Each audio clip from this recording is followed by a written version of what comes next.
Hola, ¿qué tal? Muy buenas tardes, esperamos que se encuentren muy bien. El día de hoy contamos con la presencia del maestro Gabriel Gómez Ochoa. Maestro, ¿cómo se encuentra el día de hoy? Muy bien, aquí dispuesto para lo que ustedes gusten. Muchísimas gracias. Si me permite, voy a realizarle unas pequeñas preguntas acerca de su trabajo, política monetaria y estrategia de los grandes bancos en México durante el sexenio de la transformación. Claro que sí, cuando gustes. Muchísimas gracias. Como pregunta número uno, ¿cómo fue la política monetaria de Banjico en el sexenio anterior y cómo estuvo influida por la política monetaria de Estados Unidos? La política monetaria instrumentada por Banjico suele ser muy similar a la que se aplica en Estados Unidos por la Reserva Federal. Estamos muy ligados con ellos, como en todas otras cosas económicas, políticas, sociales, ¿no? La monetaria es una de ellas. Entonces, seguimos la política monetaria, las tasas de interés fundamentalmente, que hizo que aplicó la Fed. Eh, por lo tanto, a partir de 2018 más o menos, la Fed tuvo que modificar su política monetaria tratando de ir frenando un poquito la economía norteamericana que ya apuntaba hacia, hacia su calentamiento, hacia un poquito los precios. Eh, Después vino el problema del COVID, ¿no? Y como se cerraron muchas actividades, la política monetaria normal, ortodoxa, es bajar las tasas de interés. Entonces Estados Unidos bajó las tasas de interés y luego las volvió a subir 2 o 3 años después para combatir la inflación que resultó de las medidas para combatir la pandemia. México hizo más o menos lo mismo. Si ustedes viesen una gráfica de cómo se comportaron las tasas de interés de México y Estados Unidos, son iguales, son paralelas, con los mismos valles y con las mismas cimas, ¿no? Solo una brecha que es muy importante, siempre es más alta la mexicana que la de Estados Unidos. En ese sentido, Banjico tiene y está siguiendo y seguirá la política monetaria estadounidense porque dependemos mucho de los flujos de capitales que entran o salen de acuerdo con la remuneración que van a tener en las diferentes economías. Normalmente esa brecha es lo que se considera o lo que se conoce como el riesgo país. México tiene que pagar más que Estados Unidos en su deuda pública fundamentalmente, porque es más riesgoso. Entonces, digamos que el Banjico repitió lo que hizo la Fed. Para concluir esta parte, cuando las tasas de Estados Unidos estaban subiendo un poco, subió un poco la mexicana. Cuando por la pandemia bajó mucho la de Estados Unidos, se puso en 0, la mexicana bajó a 4 puntos más o menos. La norteamericana volvió a subir para combatir la inflación alrededor de 21, del 2021, y la mexicana tuvo que subir también. Hay algo aquí muy relevante que en algún momento a lo mejor tocamos, o si no, es un tema que podemos discutir posteriormente. Cuando sube la tasa de interés en Estados Unidos, la mexicana sube en mayor proporción, la brecha es más amplia, llegó hasta 6 puntos. Cuando la tasa de interés de Estados Unidos estuvo cerca de 0, la tasa de interés en México estuvo en 4 más o menos. La brecha es de 4 cuando es baja, la brecha es como de 6 cuando sube la tasa de interés de Estados Unidos. La subida de tasa de interés da un poquito de incertidumbre, por eso tenemos que pagar nosotros más. Ok, muchísimas gracias. Como siguiente pregunta, ¿cuál es la relación de la política monetaria con la banca comercial, en particular en México?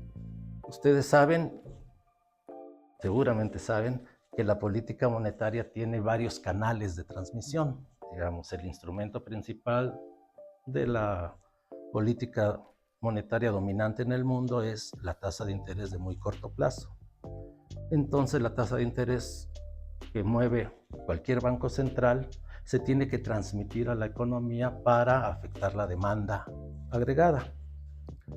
El principal agente transmisor del canal llamado de crédito es la banca comercial, particularmente en México porque la banca comercial, la banca privada en México es el principal agente financiero, es el que más transacciones hace, el que más captación recibe como agente principal y más crédito da. Entonces hay una relación muy estrecha por ese canal. Hay otros, ustedes saben, otros 4 canales de transmisión. Por ese canal del crédito, cuando sube la tasa o baja la tasa de interés, el Banco Central, eso se ve reflejado, a veces más, a veces menos, en las tasas que cobra la banca central. En México tenemos como en todos lados, pero la situación particular de México es que tenemos una banca comercial que es el principal agente para captar y para dar crédito, para financiar en general, pero es muy pequeña. La banca comercial en México es muy chiquita si la comparamos con economías similares. Por ejemplo, cifras muy fáciles. Lo que la banca comercial en México le presta al sector privado es alrededor del 20%, equivalente al 20% del PIB, ¿no? Entre familias y empresas. En prácticamente todo el mundo, de México para arriba y unos poquitos para abajo, les prestan más. Solo en América Latina, solo Argentina presta menos en proporción a sus economías, por supuesto, ¿no? Entonces muy pequeña. Por lo tanto, el impacto que tiene una medida de política monetaria que se transmite por la banca comercial, pues no llega a mucha gente, porque muy poca gente, ustedes saben, tenemos cuentas, por eso los programas de inclusión financiera, muy poca gente tiene relación con el sistema financiero, con la banca en particular. Entonces, en realidad, el canal, es una hipótesis y está aprobada en algunos momentos para algunos lugares, ¿no? Una hipótesis es que el canal de transmisión del crédito en México no es muy fuerte porque la banca es muy pequeña. Y el canal de transmisión dominante o más importante que el crédito es a través del tipo de cambio. No sé si queda algún pendiente de la pregunta. No, muy bien, muchísimas gracias. Como siguiente pregunta, ¿cuáles son las características de la banca en México y qué aporta a la economía nacional? Bueno, un poco está relacionado con lo que estaba comentando. En México en los últimos años han operado alrededor de 50 bancos, ¿no? Más o menos, se hay autorizados más o menos 50 bancos, ya desde hace muchos años, tal vez desde hace 15, 20, todo lo que va del siglo.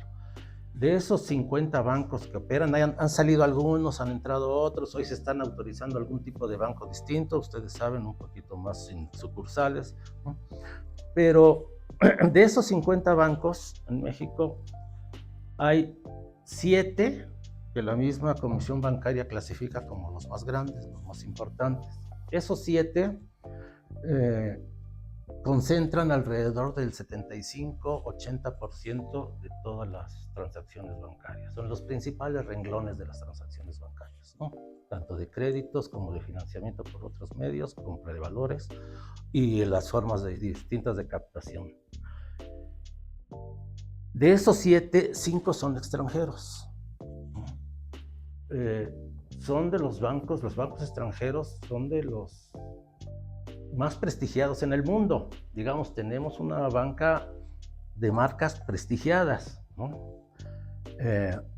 Pero, insisto, como comentaba anteriormente, el volumen de operación que tienen esos 5 bancos extranjeros más los 2 mexicanos que están en ese grupo de los 7, es que controlan el 80% de las operaciones, es muy poca para el tamaño de nuestra economía. Entonces, financian poquito, captan relativamente poquito, de acuerdo con el tamaño de nuestra economía, de lo que se puede desprender que su aportación mediante el financiamiento, mediante la captación, desde mi punto de vista, es relativamente poca. Hacen cosas muy importantes los bancos, ¿no? No nada más dan crédito y captan.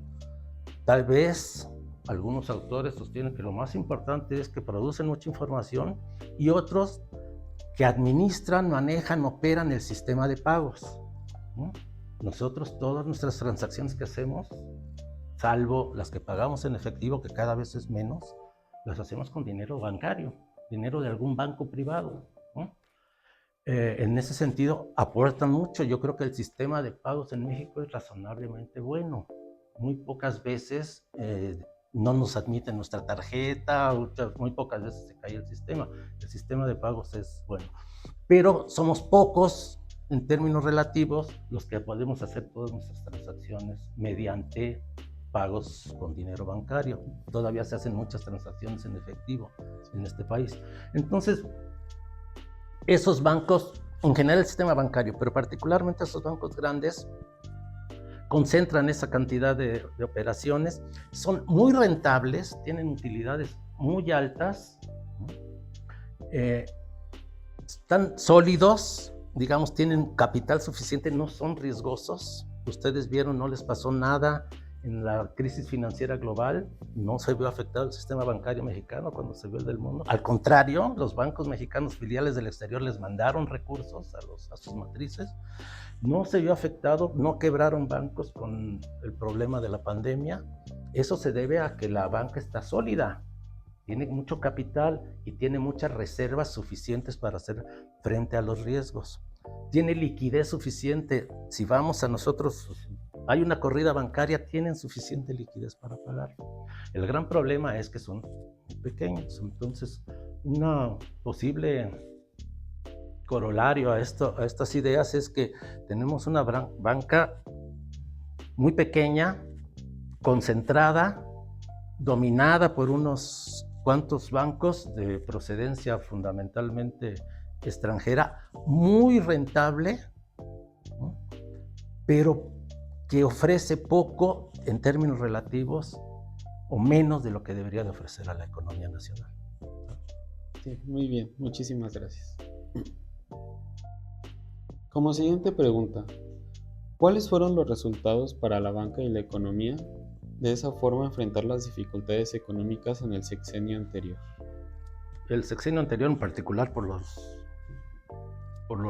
años de nuestros cambios de administración, que el sexenio estuvo en realidad, salvo el primer año, marcado por la pandemia, ¿no? Todo el mundo estuvo marcado por la pandemia. En el caso mexicano, como el presidente entra prácticamente en 19, pues tiene un año administrando y luego viene el problema, ¿no?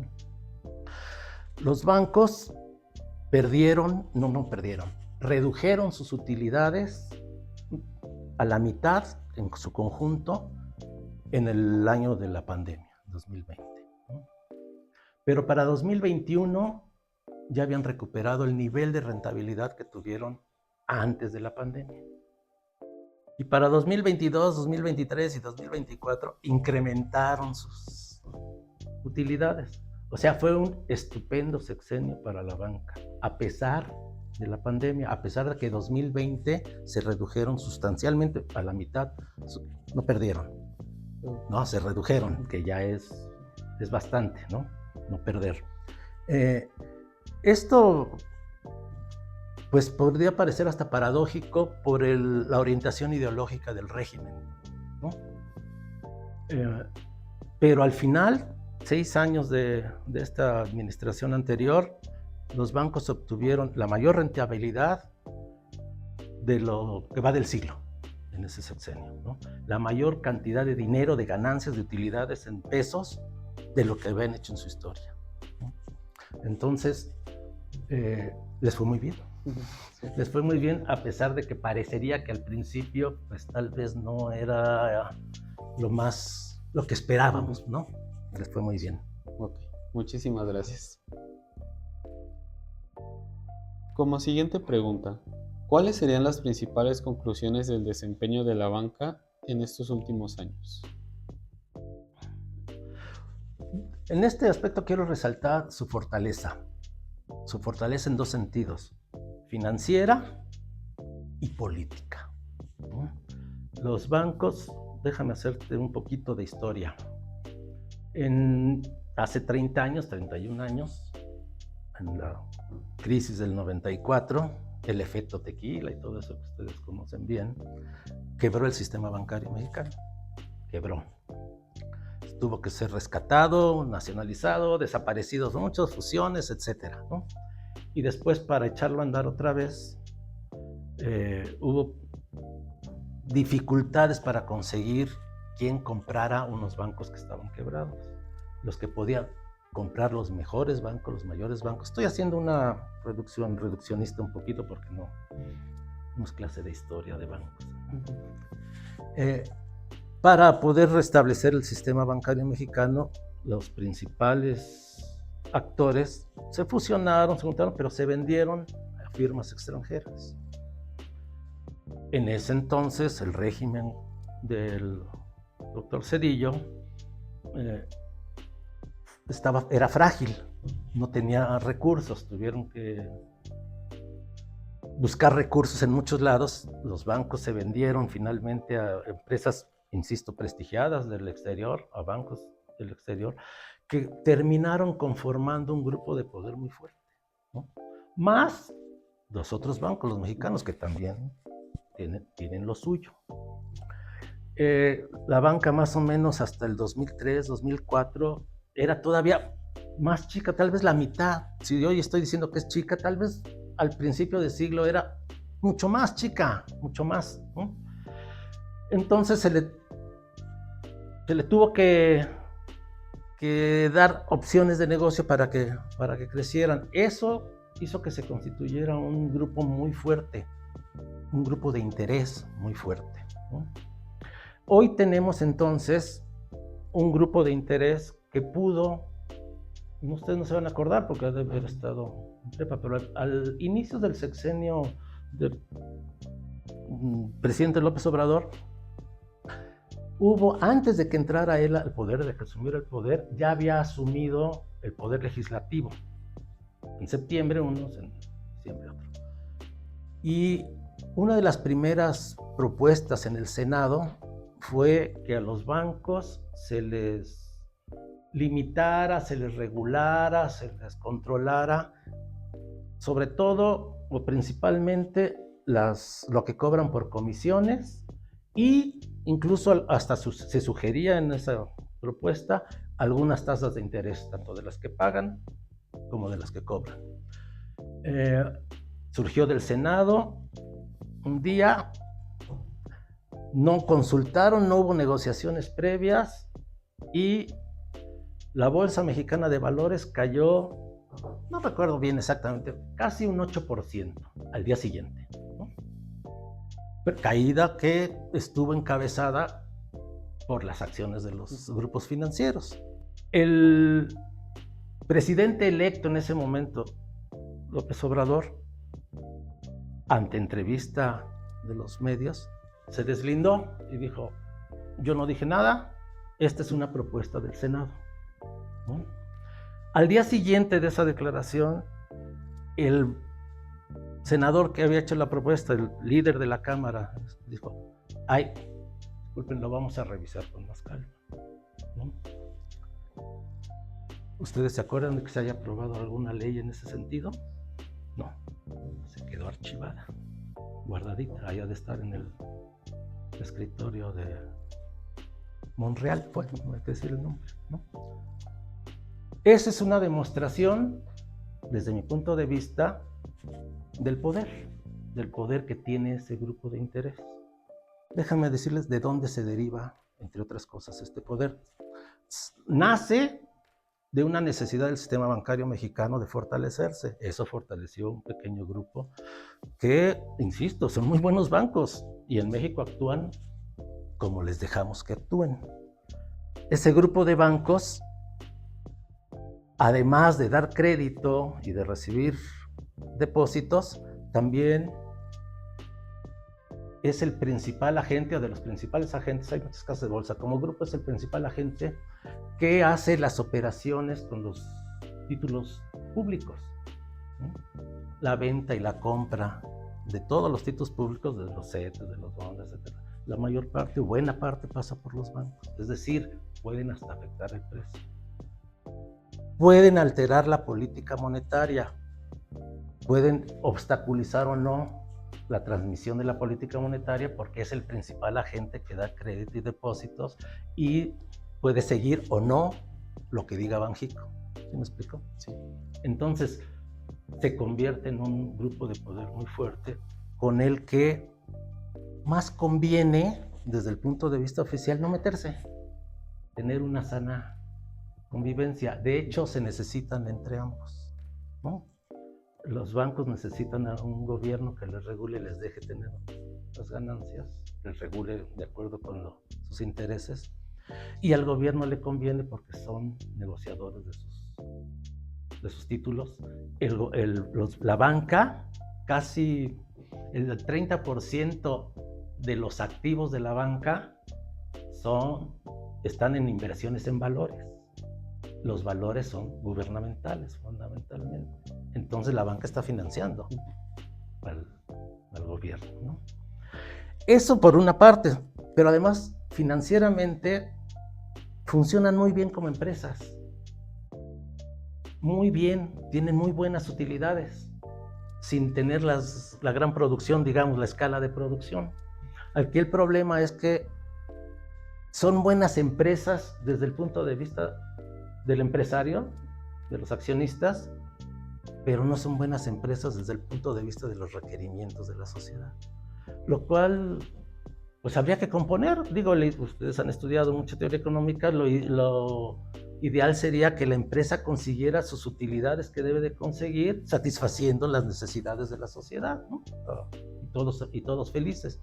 Yo creo que ellos como empresas son buenos, saben hacer sus cosas, pero lo que ofrecen, los productos, servicios que ofrecen a la sociedad son escasos, relativamente escasos, y de una calidad que se puede mejorar, ¿no? Ese sería. Muchísimas gracias. Gracias, queda muy claro.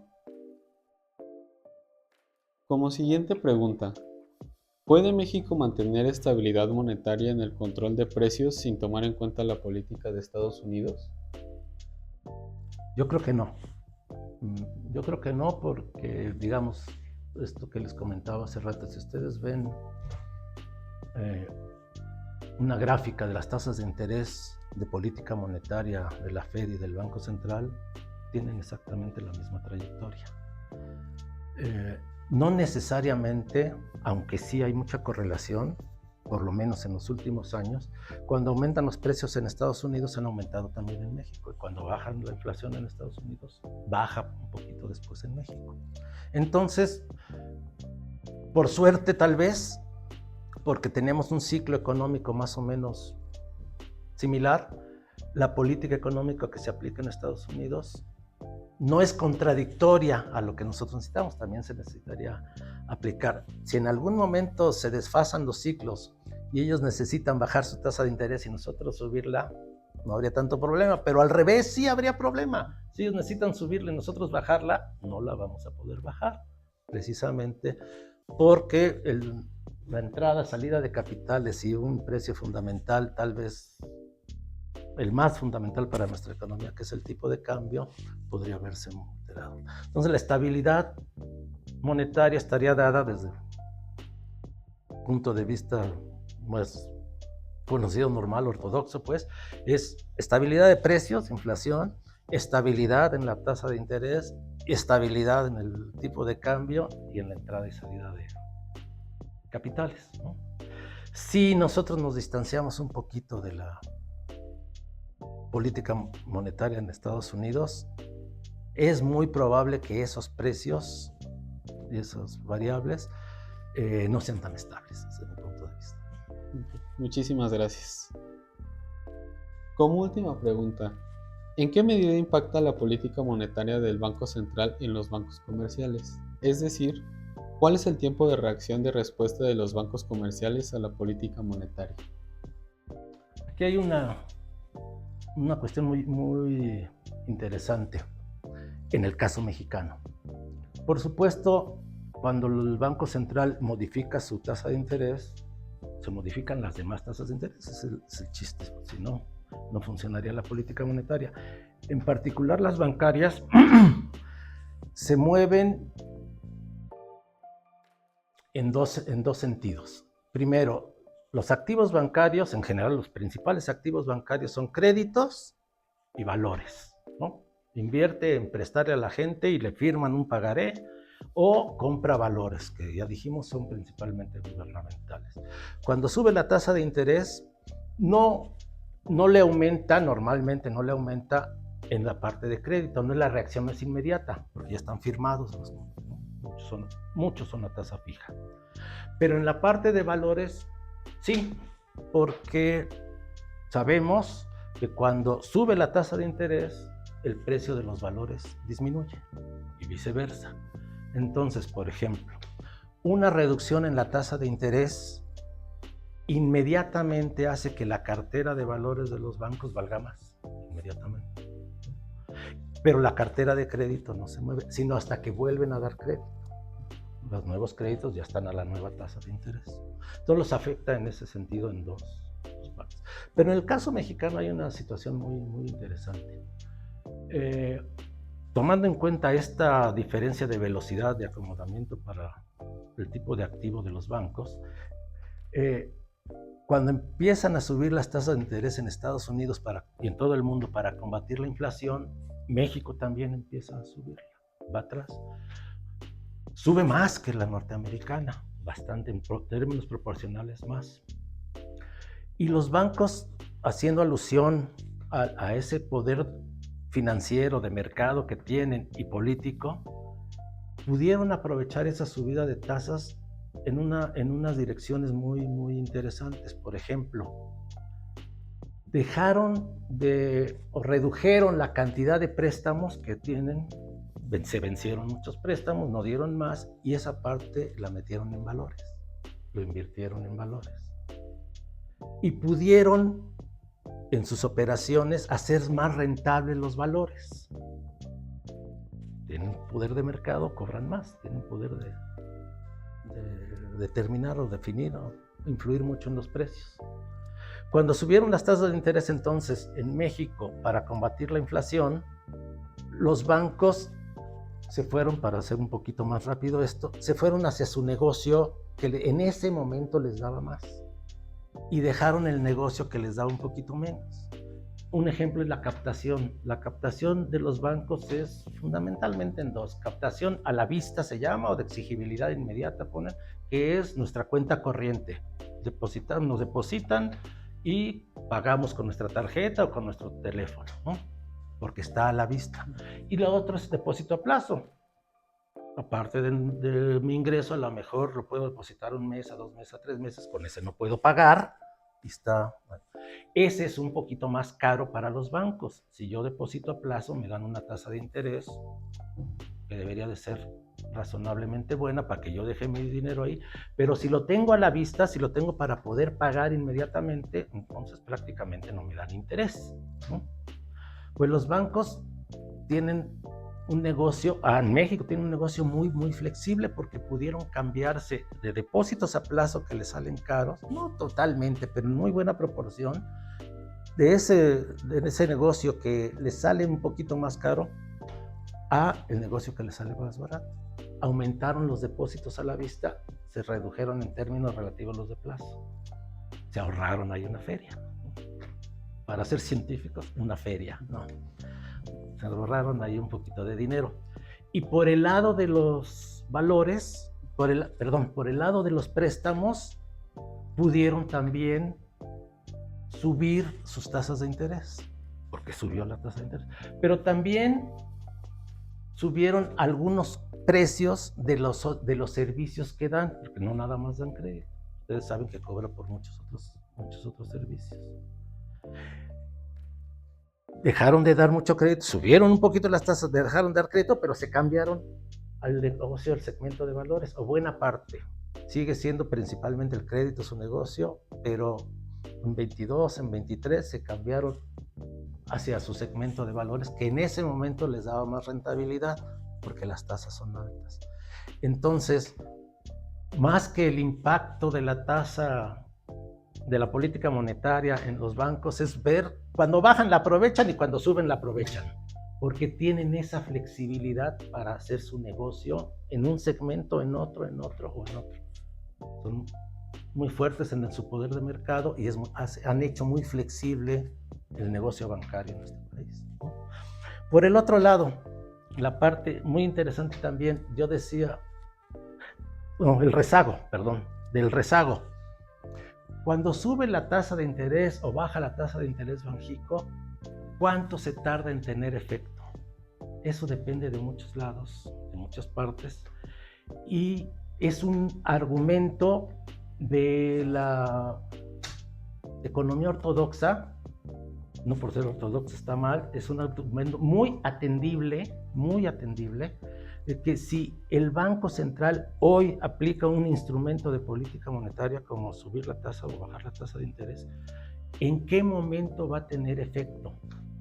No hay pruebas fehacientes de que va a ser en 2 meses, en 3 meses, en un año, etc. Ustedes pueden hacer sus ejercicios estadísticos y su impulso de respuesta y van a encontrar casas bien diferentes en bien diferentes lugares, pues, ¿no? En ese sentido es un argumento de la ortodoxia económica para decir, si no saben, no lo hagan, ¿no? Si no sabemos cuándo va a tener el efecto y de qué tamaño va a ser el efecto, mejor no lo hagan, mejor concéntrense en obtener una meta de inflación. Está subiendo la inflación, suban la tasa de interés. Está bajando la inflación, bajen la tasa de interés. ¿Sí? En ese sentido, yo insisto, es un argumento atendible, ¿no? No hay suficiente evidencia de que hay una regla para decir se tarda 3 meses, se tarda 15 días, porque los negocios y las estructuras económicas son muy variadas en todos los países. En una economía oligopólica, en una economía, podemos decir que el sector bancario es oligopólico, también no sabemos cuándo va a aplicar los precios, en cuánto va a aumentar los precios, cómo se va a dar. Y además para sectores de otros lados de otros sectores de la economía que pues también son oligopólicos. Entonces hay diferentes estructuras económicas, en diferentes estructuras económicas opera de manera diferente la tasa de interés. Perfecto. Gracias. Perfecto, no lo pudo haber explicado mejor. Pues muchísimas gracias, le agradecemos mucho el tiempo que tuvo para darnos esta entrevista de parte de todo el equipo del blog Bioeconomía. ¿Y le gustaría agregar algo más, algún comentario? Sí, claro que sí. Estudien mucho política monetaria, estudien mucho el sector financiero, es muy importante, no es mi área de conocimiento, estoy muy contento con eso, pero lo que quiero decir en realidad es que les agradezco mucho haberme invitado a participar en este proyecto. Muchísimas gracias y estoy a su disposición cuando ustedes crean que les puedo ayudar en algo. Muchísimas gracias, maestro. Muchísimas gracias a todos por haber visto esta entrevista. Recuerden, si quieren revisar el artículo completo del maestro Gabriel Gómez Ochoa, se va a encontrar en el blog Bioeconomía. Y recuerden, Acatlán es grande, Acatlán engrandece.